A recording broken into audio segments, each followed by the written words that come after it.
तो एक बार फिर से स्वागत करते हैं आप सभी का सुमन क्लासेस यूट्यूब चैनल पर। इस सभा में हम लोग क्लास 12 का हिस्ट्री के मोस्ट इम्पोर्टेंट क्वेश्चन को कवर करेंगे। क्वेश्चन तो कम ही लेंगे, मुख्य क्वेश्चन तो एक ही होगा और उसका जो एक्सप्लेनेशन होगा वो पूरा डिटेल से जाएंगे हम लोग। उसके आसपास से जितना भी प्रश्न बनेगा उन सभी प्रश्नों को पूरा डिटेल के साथ कवर करने वाले, और आने वाले दिनों में एग्जाम के अंदर आप बैठेंगे तो इस क्लास से आप लोगों को सीधा सीधा प्रश्न देखने के लिए मिलेगा। वीडियो के अंदर आप लोग अंत तक बने रहिएगा। देखिए प्रश्न क्या है यहाँ पर। प्रश्न है कि 1929 का कांग्रेस का अधिवेशन कहाँ पर हुआ था। 1929 का कांग्रेस का अधिवेशन, ये प्रश्न है। सबसे पहला चीज तो ध्यान रखना कि 1929 का जो कांग्रेस का अधिवेशन हुआ था, ये जगह जो है ये लाहौर में हुआ था। ये कहाँ पर हुआ था इसको याद रखिएगा। 1929 का कांग्रेस का अधिवेशन लाहौर में हुआ था। और कांग्रेस के 1929 का जो अधिवेशन लाहौर में हुआ, इस अधिवेशन के जो अध्यक्ष बने थे यानी अध्यक्षता किया था, वो अध्यक्षता किए थे जवाहरलाल नेहरू ने। इस अधिवेशन के अध्यक्ष कौन बने थे? पंडित जवाहरलाल नेहरू। यदि प्रश्न इस तरह से भी आ सकता है, बताइए 1929 का कांग्रेस का लाहौर अधिवेशन की अध्यक्षता कौन किए? तो हम लोग सीधा आंसर करेंगे पंडित जवाहरलाल नेहरू ने कांग्रेस के 1929 के लाहौर अधिवेशन के अध्यक्षता किया था। इसी में प्रश्न बनेगा कि 1929 का जो कांग्रेस का लाहौर अधिवेशन हुआ, इस अधिवेशन की मुख्य विशेषता क्या है, यानी क्यों इसको हम लोग पढ़ते हैं? तो ध्यान रखिएगा, पहली बार पूर्ण स्वराज का प्रस्ताव पारित किया गया था। पूर्ण स्वराज का प्रस्ताव पारित किया गया था। बेहद ही महत्वपूर्ण प्रश्न है। पारित किया गया था, पूर्ण स्वराज का प्रस्ताव पारित किया गया था। इस सवाल को आप लोग, इस पॉइंट को आप लोग रट्टा मार लीजिए या उसको अभी याद कर लीजिए, घर के लिए मत छोड़िए। प्रश्न सीधा सीधा प्रश्न पूछा जाएगा, बताइए कांग्रेस के किस अधिवेशन में पूर्ण प्रस्ताव पारित किया गया था? यह पूर्ण प्रस्ताव का प्रस्ताव लाया गया था पूर्ण स्वराज का। तो हम लोग सीधा आंसर करेंगे 1929 का जो कांग्रेस का लाहौर अधिवेशन हुआ था, इसी अधिवेशन में कांग्रेस के द्वारा पूर्ण प्रस्ताव लेकर आया था और इसको पारित किया गया था। ठीक है, प्रश्न आएगा कि बताइए कांग्रेस का 1929 का जो अधिवेशन हुआ, लाहौर अधिवेशन, इस अधिवेशन के अध्यक्ष कौन बने? तो हम लोग सीधा आंसर करेंगे जवाहरलाल नेहरू। और इसी के बाद जो है पूर्ण स्वराज का जो प्रस्ताव पारित किया गया, और इसके बाद 26 जनवरी 1930 को 26 जनवरी 1930 को रावी नदी के तट पर रावी नदी के तट पर तिरंगा झंडा जवाहरलाल नेहरू ने फहराकर स्वतंत्र घोषित किया था। रावी नदी के तट पर तिरंगा झंडा फहराकर, इसको याद रखिएगा, तिरंगा झंडा फहराकर सभी कांग्रेसियों ने स्वतंत्र घोषित कर लिया था। सभी कांग्रेसी जो थे, सभी कांग्रेसी ने स्वतंत्र घोषित कर लिया। सभी कांग्रेसी ने स्वतंत्र घोषित कर लिया, ये पॉइंट भी याद रखिएगा, घोषित कर लिया। यहां से प्रश्न इस तरह से आएगा यहाँ पर से कि 1947 के पहले भारत अपना स्वतंत्रता दिवस कब मनाता? तो हम लोग आंसर करेंगे 26 जनवरी।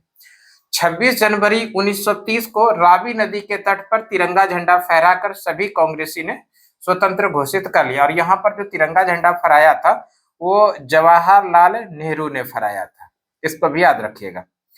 रावी नदी के तट पर 26 जनवरी 1930 को पहली बार तिरंगा झंडा फहराकर सभी कांग्रेसियों ने अपने आप को स्वतंत्र घोषित कर लिया। तिरंगा झंडा किसने फहराया? पंडित जवाहरलाल नेहरू ने। ये हो गया आपका 1929 का कांग्रेस का अधिवेशन जो हुआ कहां पर? तो लाहौर में। अध्यक्षता कौन किए? तो पंडित जवाहरलाल नेहरू। और इस अधिवेशन में पूर्ण स्वराज का प्रस्ताव पारित किया गया। इतना पढ़े। उसके बाद पढ़े, इसी के बाद 26 जनवरी 1930 को रावी नदी के तट पर तिरंगा झंडा फहराकर सभी कांग्रेसियों ने स्वतंत्र घोषित कर लिया। अगर इतना पढ़ ली तो थोड़ा सा इससे हमको आगे बढ़ने की जरूरत है। ये 1931 का कांग्रेस का कराची अधिवेशन, इसको भी जरूर पढ़ लीजिए। 1931 का कांग्रेस का कराची अधिवेशन, 1931 का कांग्रेस का कराची अधिवेशन, कराची अधिवेशन, 1931 का कांग्रेस का कराची अधिवेशन। और इसको हम लोग इसलिए पढ़ेंगे, 1931 का कांग्रेस का जो कराची अधिवेशन हुआ था, इस अधिवेशन के अध्यक्ष थे, यानी अध्यक्षता जो किए थे वो सरदार पटेल ने किए थे। सरदार पटेल यानी सरदार वल्लभ भाई पटेल ने इस अधिवेशन की अध्यक्षता किया था। और ये अधिवेशन क्यों महत्वपूर्ण है? क्योंकि इसके अंदर में पहली बार मौलिक अधिकार की मांग किया गया था, मौलिक अधिकार की मांग, इसलिए अधिवेशन महत्वपूर्ण, मौलिक अधिकार की मांग किया गया था, मौलिक अधिकार की मांग किया गया था। इसको आप लोगों को याद रखना है, किया गया था। देखिए यहाँ पर हम लोग 1929 का तो लाहौर अधिवेशन पढ़ लिए, साथ में 1931 का कांग्रेस का कराची अधिवेशन, 1931 का जो अधिवेशन हुआ कांग्रेस का, ये कहां पर हुआ था? कराची में। और कराची में जो कांग्रेस का अधिवेशन हुआ 1931 में, ये इस अधिवेशन के अध्यक्ष कौन बने? सरदार पटेल। और ये अधिवेशन क्यों महत्वपूर्ण है? क्योंकि इसी अधिवेशन में पहली बार मौलिक अधिकार की मांग किया गया था। तो इस तरह से यहाँ पर जो हुआ, ये केवल और केवल एक प्रश्न हुआ, और इस प्रश्न के अंदर आप लोग देख रहे हैं कि कितना सारा प्रश्न आया, और वही प्रश्न आया जो आपके एग्जाम में हर बार रिपीट करता है। इतना पढ़ के जाइएगा तो 1 से 2 नंबर समझ लीजिए निश्चित रूप से आपके एग्जाम में आ गया। ठीक है, हम लोग अगले प्रश्न की ओर चलते हैं। अगला प्रश्न देखेंगे क्या है। उसके पहले आप लोगों से एक प्रश्न, अगला प्रश्न पढ़ने के पहले इसी से संबंधित आप लोगों को सवाल का जवाब कमेंट में देना है। सवाल आप लोगों के लिए है कि स्वतंत्रता के पहले भारत, स्वतंत्रता यानी 1947 के पहले भारत अपना स्वतंत्रता दिवस कब मनाता था? इस सवाल का जवाब आप लोगों को कमेंट में देना, और आपके कमेंट का इंतजार है। प्रश्न क्या है? आजादी के पहले यानी 1947 के पहले भारत अपना स्वतंत्रता दिवस कब मनाता था? इसका जवाब कमेंट में देना है। ठीक है, अगला प्रश्न देखिए क्या। अगला प्रश्न पूछा गया है कि पुराणों की संख्या कितना है? पुराणों की संख्या, पुराणों की संख्या कितना है? पुराणों की संख्या, यही पूछा गया, पुराणों की संख्या कितना है? ठीक है, अगर हम लोग बात कर ले पुराणों की संख्या कितना है, तो आप लोगों को सीधा सीधा याद रखना है पुराणों की संख्या 18 है। पुराणों की संख्या कितना है? 18 पुराण है। इसके अलावे आप लोगों को याद रखना है वेदों की संख्या कितना है, तो वेद जो है 4 है। ठीक है, और वेदांग कितना है? तो वेदांग है 6। उपनिषद कितना है? उपनिषद, उपनिषद की संख्या जो है, तो उपनिषद की संख्या है 108। और अगर बात कर ले महाकाव्य कितना है? महाकाव्य, महाकाव्य की संख्या की बात करें तो महाकाव्य 2 है। इस सभी को आप लोगों को याद रखना है। देखिए हम लोग यहाँ क्या पढ़ रहे हैं? पुराणों की संख्या, पुराणों की संख्या 18 है। पुराणों की कुल संख्या कितना है? 18। लेकिन इसमें 5 ही पुराण ऐसे हैं जिसके बारे में हम लोगों को पढ़ना है, जिसके बारे में हम लोगों को जानकारी मिला है, यानी कि जिसके बारे में कि बुक के अंदर दिया गया है, जिसके अंदर में कि 5 पुराण के 5 पुराण के अंदर ही राजाओं की वंशावली की जानकारी मिली है। 5 पुराण, 5 पुराणों में ही, 5 पुराणों में ही राजाओं की वंशावली मिली है। 5 पुराण में ही राजाओं की वंशावली मिली है, राजाओं की वंशावली मिली है, वंशावली मिला है, ये मिली है, जो भी मिला है इसको याद रखिएगा। हम लोगों को जो पढ़ना है, जो हम लोगों को जानकारी है, जो बुक के अंदर दिया गया वो कितना पुराण है? 5। लेकिन वैसे पुराणों की संख्या कितना है? तो पुराणों की संख्या 18 है। देखिए इसमें कौन कौन सा पुराण है? सबसे पहला मत्स्य पुराण, मत्स्य पुराण, मत्स्य पुराण, मत्स्य पुराण। दूसरा इसी में याद रखेंगे वायु पुराण, वायु पुराण। तीसरा जो याद रखेंगे विष्णु पुराण, विष्णु पुराण। चौथा जो हम लोग याद रखेंगे वो याद रखेंगे ब्राह्मण पुराण, ब्राह्मण पुराण और पांचवा जो है, पांचवा है भागवत पुराण, भागवत पुराण। तो इस तरह से ये 5 पुराण है, ये पांचों क्या है, 5 पुराण है। इसी पांचों पुराण के बारे में बुक के अंदर दिया गया है, जिसके बारे में, जिस पुराण के अंदर में राजाओं की वंशावली की जानकारी प्राप्त हुआ है। एक सवाल आएगा, इस 18 जो पुराण है इसमें सबसे प्राचीन व सबसे प्रमाणिक पुराण कौन है? ये महत्वपूर्ण है। सबसे प्राचीन, सबसे प्राचीन वो प्रमाणिक पुराण, सबसे प्राचीन वो प्रमाणिक पुराण, प्रमाणिक पुराण, सबसे प्राचीन व प्रमाणिक पुराण कौन सा है? सबसे प्राचीन व प्रमाणिक पुराण की बात करें तो सबसे प्राचीन व प्रमाणिक पुराण है मत्स्य पुराण, मत्स्य पुराण। इसको जरूर आप लोग याद रख लीजिएगा, मत्स्य पुराण। ये सवाल बेहद ही महत्वपूर्ण है, यहाँ पर हम लोग स्टार लगा दे रहे हैं, ठीक है, इसको समझ जाइएगा। 18 पुराण में से सबसे प्राचीन वो सबसे प्रमाणिक पुराण कौन सा है? तो वो है मत्स्य पुराण। और कितने ऐसे पुराण हैं जिसमें राजाओं की वंशावली की जानकारी मिला है? तो वो उसकी संख्या 5 है। इसके अलावा थोड़ा और समझिए, ये जो विष्णु पुराण है, विष्णु पुराण, इस विष्णु पुराण में किस किस काल के बारे में जानकारी मिलता है? तो वो है मौर्य वंश के बारे में। मौर्य वंश सीधा सीधा पूछा जाता है, बताइए विष्णु पुराण किस वंश से संबंधित है?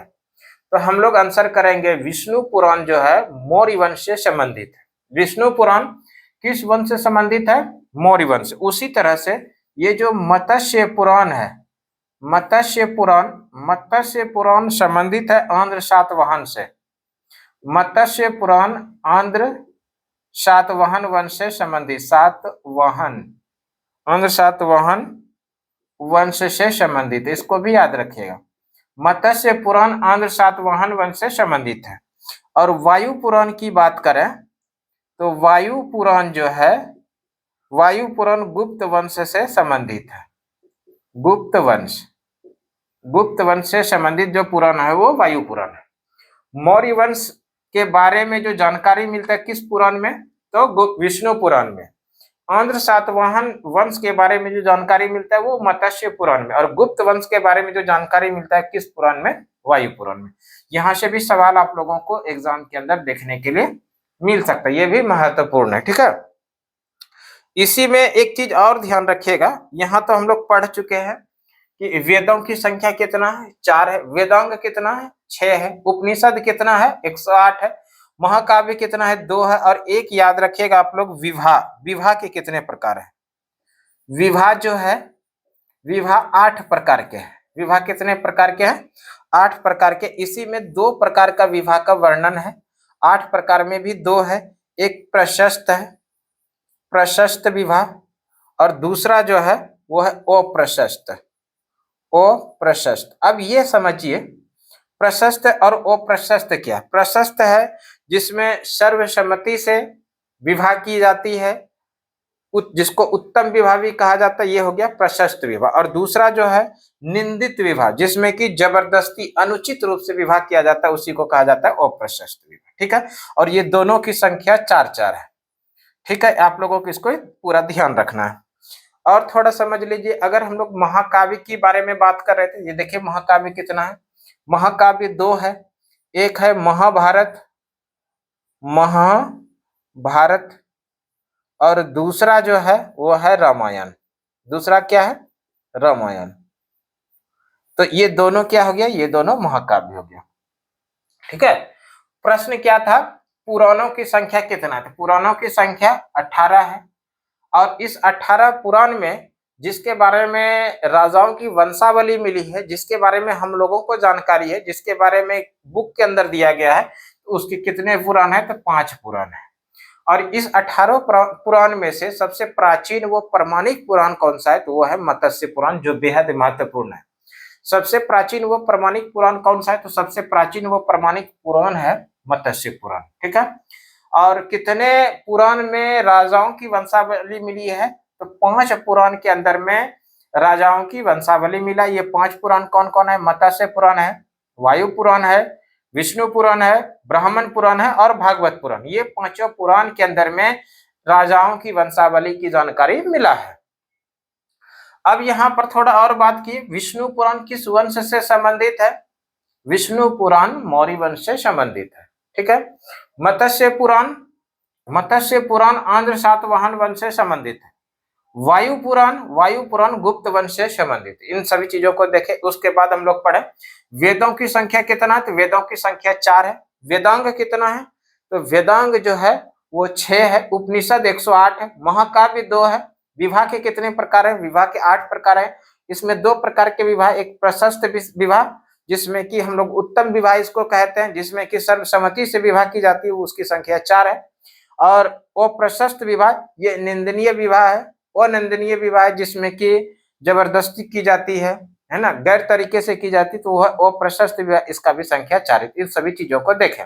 महाकाव्यों की संख्या 2 है, महाभारत और रामायण। महाभारत के लेखक महर्षि वेद व्यास है। ठीक है, इसको आप लोग पूरा अच्छे से ध्यान रखिएगा। हम लोग अगले प्रश्न की तरफ चलते हैं। देखिए अगला प्रश्न पढ़ने के पहले आप लोगों को एक प्रश्न का जवाब देना है। महाभारत के लेखक तो हम लोग पढ़ चुके हैं। महाभारत के लेखक है महर्षि वेद व्यास जी। आप लोगों को बताना है रामायण के लेखक कौन है। इसका जवाब आप लोगों को कमेंट में देना कि रामायण के लेखक कौन है। आपके कमेंट का इंतजार रहेगा कि रामायण के लेखक कौन है। अगला प्रश्न देखते हैं क्या। अगला प्रश्न पर हम लोग चल रहे हैं। अगला प्रश्न पूछा गया मौर्य वंश से संबंधित। मौर्य वंश से संबंधित जानकारी ये है, मौर्य वंश से प्रश्न पूछा गया है। मौर्य वंश का तीसरा शासक कौन था? मौर्य वंश का तीसरा शासक के बारे में पूछा गया है। मौर्य वंश का तीसरा शासक कौन था, ये सवाल है। और ये सवाल जो है प्रीवियस ईयर क्वेश्चन है, यानी कि पिछले एग्जाम के अंदर प्रश्न पूछा गया था। मौर्य वंश का तीसरा शासक कौन था, यही प्रश्न है। आप लोगों को इस सवाल का जवाब जानने के पहले आप लोगों को पढ़ना पड़ेगा मौर्य वंश के बारे में। मौर्य वंश के संस्थापक कौन थे? मौर्य वंश के संस्थापक थे चंद्रगुप्त मौर्य। चंद्रगुप्त मौर्य, मौर्य वंश के संस्थापक चंद्रगुप्त मौर्य। और इस चंद्रगुप्त मौर्य का जो उत्तराधिकारी हुआ बिंदुसार। मौर्य वंश का संस्थापक कौन हुए? चंद्रगुप्त मौर्य। और चंद्रगुप्त मौर्य का उत्तराधिकारी हुआ बिंदुसार, और बिंदुसार का जो उत्तराधिकारी हुआ वो हुआ अशोक। तो इस तरह से हम लोग कह सकते हैं मौर्य वंश का तीसरा शासक कौन हुआ? मौर्य वंश का तीसरा शासक हुआ अशोक। ठीक है, मौर्य वंश का तीसरा शासक कौन हुआ? तो मौर्य वंश का तीसरा शासक हुआ अशोक। इस सवाल का तो सही जवाब हम लोग पढ़ लिए। मौर्य वंश का तीसरा शासक कौन हुआ? अशोक। अब अशोक के बारे में पढ़िए। अशोक, सबसे पहला प्रश्न यहाँ पर आ गया कि अशोक जो है मौर्य वंश का तीसरा शासक हुआ। और मौर्य वंश का तीसरा शासक जो अशोक है, ये अशोक जो है राज सिंहासन पर जो इन्होंने राज्याभिषेक कराया वो कब कराया था? राज्याभिषेक के 8वें वर्ष प्रसिद्ध युद्ध लड़ा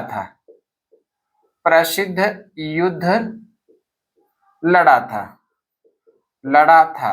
और ये युद्ध था कलिंग का युद्ध। ये कौन सा युद्ध था? कलिंग का युद्ध।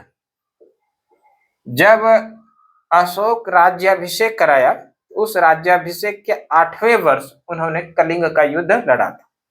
कलिंग का युद्ध जो हुआ था ये 261 ईसा पूर्व हुआ था। 261 ईसा पूर्व। ठीक है।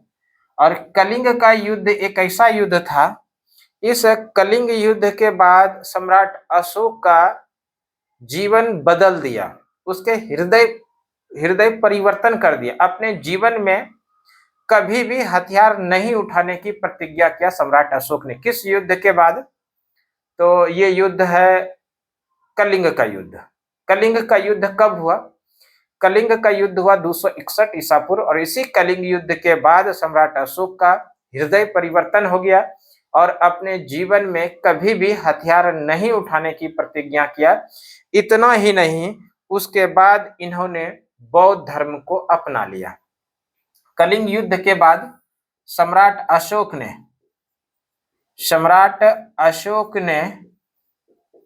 कलिंग युद्ध के बाद सम्राट अशोक ने उपगुप्त बौद्ध भिक्षु से उपगुप्त बौद्ध भिक्षु से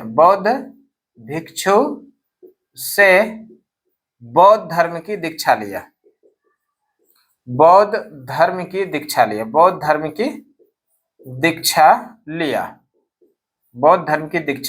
लिया। तो यहां प्रश्न पूछा जाता है, बताइए किस युद्ध के बाद सम्राट अशोक ने बौद्ध धर्म स्वीकार किया, यानी बौद्ध धर्म की दीक्षा लिया? तो वो युद्ध है कलिंग का युद्ध।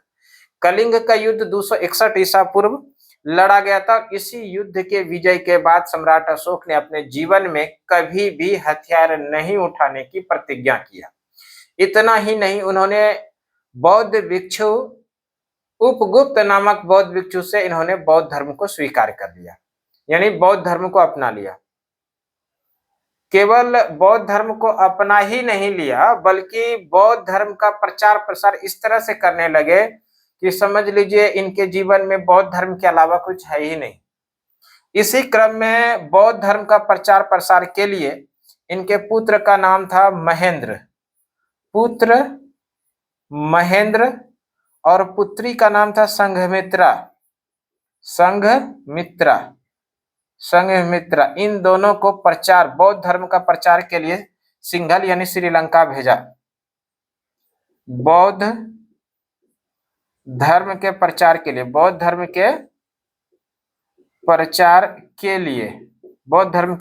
के लिए श्रीलंका भेजा था। श्रीलंका उस समय उसको सिंघल के नाम से जाना जाता था।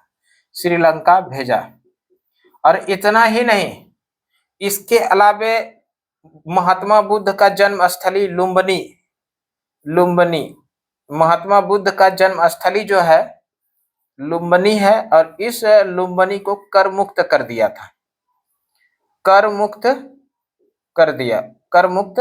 यानी कि लुम्बिनी के लोगों को किसी भी प्रकार का कोई टैक्स नहीं देना है। इस तरह का प्रभाव पड़ा बौद्ध धर्म का सम्राट अशोक के ऊपर।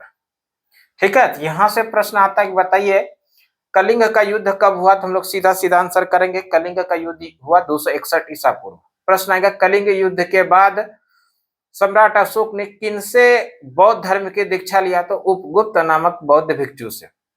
प्रश्न आएगा कि बौद्ध धर्म के प्रचार के लिए पुत्र महेंद्र और पुत्री संघमित्रा को कहां भेजा? सिंघल यानी श्रीलंका भेजा। प्रश्न आएगा कि बताइए सम्राट अशोक ने जब बौद्ध धर्म की दीक्षा लिया यानी बौद्ध धर्म अपनाया तो किस जगह को कर मुक्त कर दिया? तो वो जगह लुम्बिनी है। और ये लुम्बिनी जो है गौतम बुद्ध का जन्म स्थली है। गौतम बुद्ध का जन्म इसी कपिलवस्तु लुम्बिनी में जन्म हुआ था, और इस जगह को सम्राट अशोक ने कर मुक्त कर दिया। तो ये सारा चीजों को आप लोगों को ध्यान रखना। सम्राट अशोक के जीवन में बहुत सारे उतार चढ़ाए। ऐसा माना जाता है कि इनको कुल मिला के 101 भाई थे, और जिसमें 100 भाइयों की 99 भाइयों की हत्या कर दिया था। उसके बाद राज सिंहासन को इनको अपनाया था। इस तरह का कहानी हम लोग किसी और क्लास में देखेंगे। और सवाल आएगा कि इस अशोक ने शिलालेख का खोज करवाया था, शिलालेख लिखवाया था, और अशोक के शिलालेख का जो खोज किया, अशोक के शिलालेख का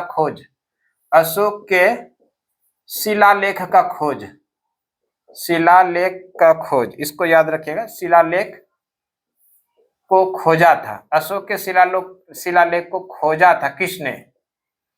यहाँ पर खोजने की बात किया जा रहा है। सम्राट अशोक के शिलालेख को खोजा था, वो खोजा था टी पैंथलर ने। टी पैंथलर, याद रखिएगा, टी पैंथलर ने सम्राट अशोक के शिलालेख को खोजा था 1750 ईस्वी में। ठीक है, ये सीधा प्रश्न आएगा कि बताइए सम्राट अशोक के शिलालेख का खोज किसने किया था? तो टी पैंथलर ने किया था 1750 में। वहीं पर अगर प्रश्न आ जाए कि इनके सम्राट अशोक के शिलालेख को पढ़ा किसने, पढ़ने की बात आ जाए तो पढ़ा था जेम्स प्रिसेप ने। जेम्स प्रिसेप जेम्स प्रिसेप नामक व्यक्ति ने सम्राट अशोक के अभिलेख को सर्वप्रथम पढ़ा था। सम्राट अशोक के अभिलेख को सर्वप्रथम पढ़ा था।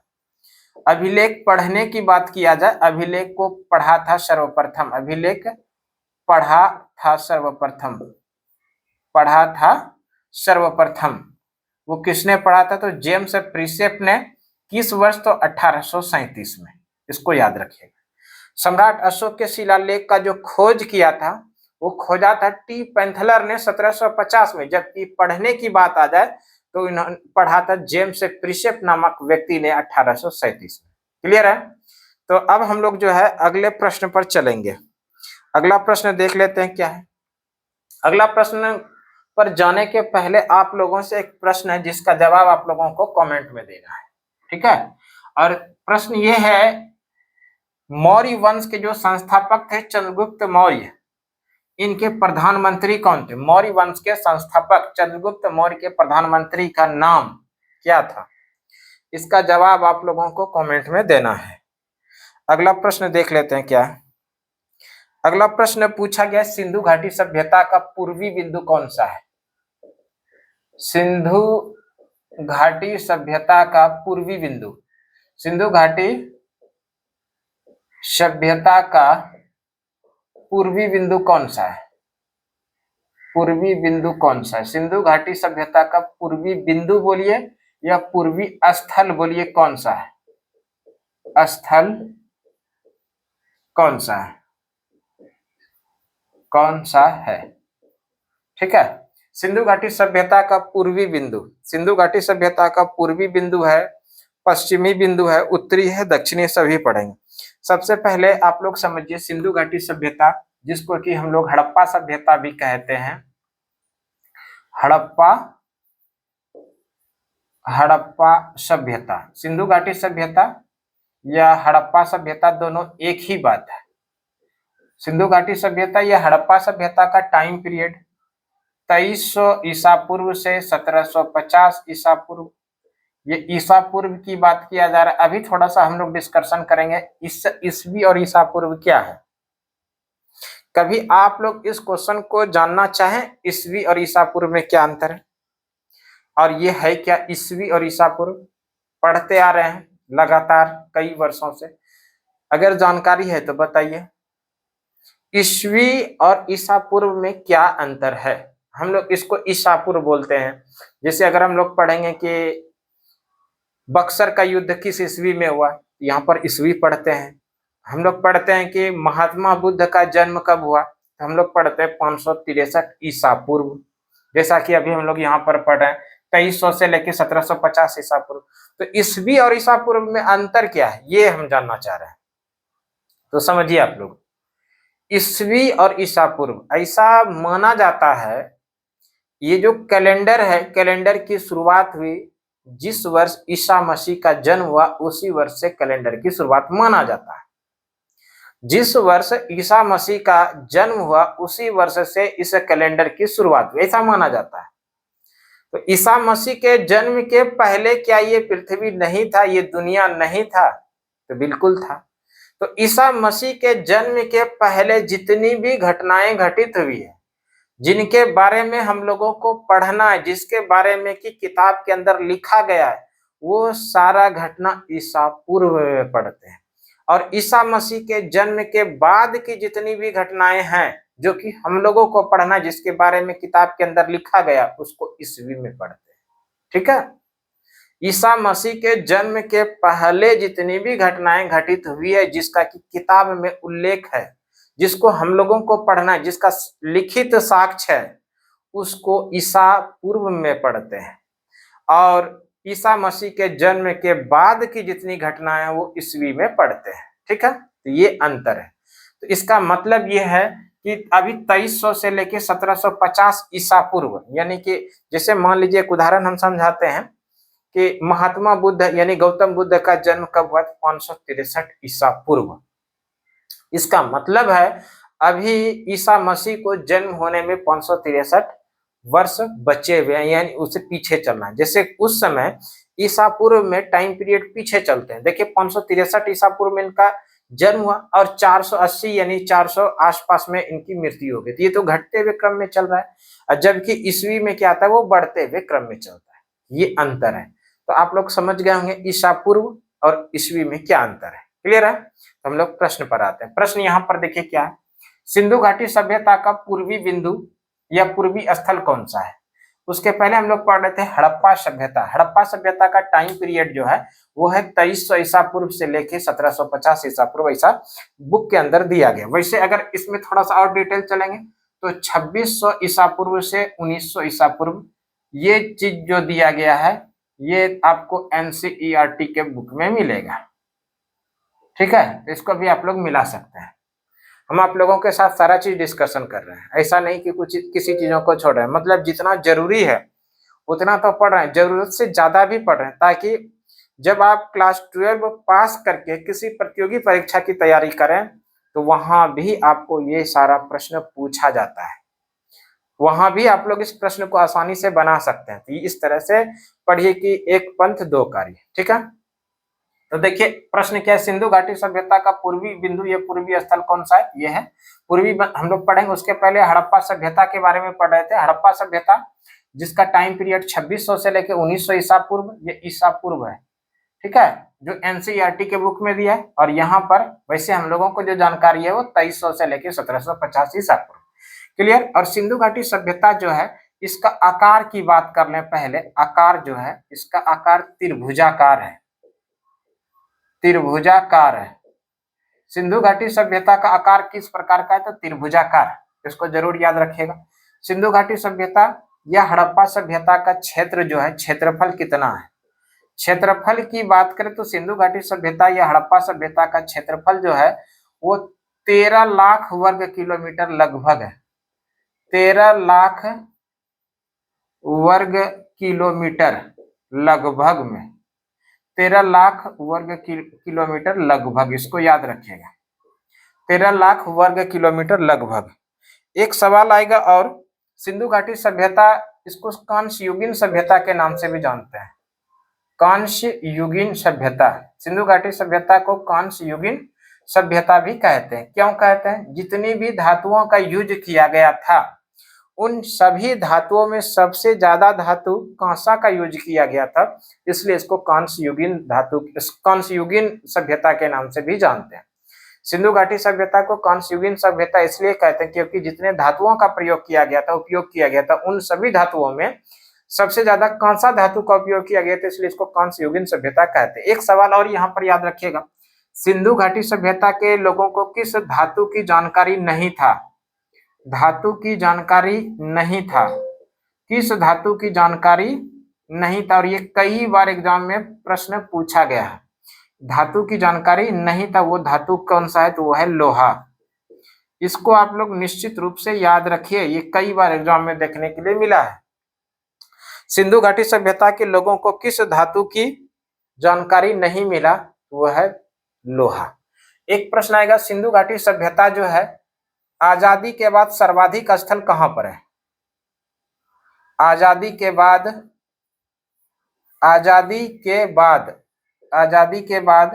सर्वाधिक स्थल पाकिस्तान में चले गया है। सर्वाधिक स्थल कहां पर है, सर्वाधिक स्थल जो है वो पाकिस्तान में, इसको याद रखिएगा। अगर यही प्रश्न हम लोग बात करें कि सिंधु घाटी सभ्यता का भारत में सर्वाधिक स्थल, भारत में सर्वाधिक स्थल, अगर ये प्रश्न रहे सिंधु घाटी सभ्यता का भारत में सर्वाधिक स्थल की बात किया जाए, तो भारत में सर्वाधिक स्थल जो है वो गुजरात में है। किस राज्य में है, गुजरात में। सिंधु घाटी सभ्यता का जो सर्वाधिक स्थल है, आजादी के बाद सर्वाधिक स्थल पाकिस्तान में चले गया, और भारत में जो स्थल बचा उस स्थलों में सर्वाधिक स्थल जो है वो कहां पर है, तो वो गुजरात में। हम लोग प्रश्न पर आते हैं। देखिए प्रश्न क्या था, सिंधु घाटी सभ्यता का पूर्वी बिंदु, पूर्वी बिंदु की बात कर लें। सिंधु घाटी सभ्यता का जो पूर्वी बिंदु है, पूर्वी बिंदु या पूर्वी स्थल बोलिए, ये है आलमगीरपुर। कौन सा है, आलमगीरपुर। सिंधु घाटी सभ्यता का पूर्वी बिंदु या पूर्वी स्थल कौन सा है, आलमगीरपुर। और ये आलमगीरपुर कहां पर है, तो इसको याद रखिएगा, उत्तर प्रदेश में। और आलमगीरपुर किस नदी के किनारे स्थित है, तो आलमगीरपुर जो है ये हिंडन नदी के किनारे स्थित है। नदी की बात किया जाए तो हिंडन नदी, ठीक है।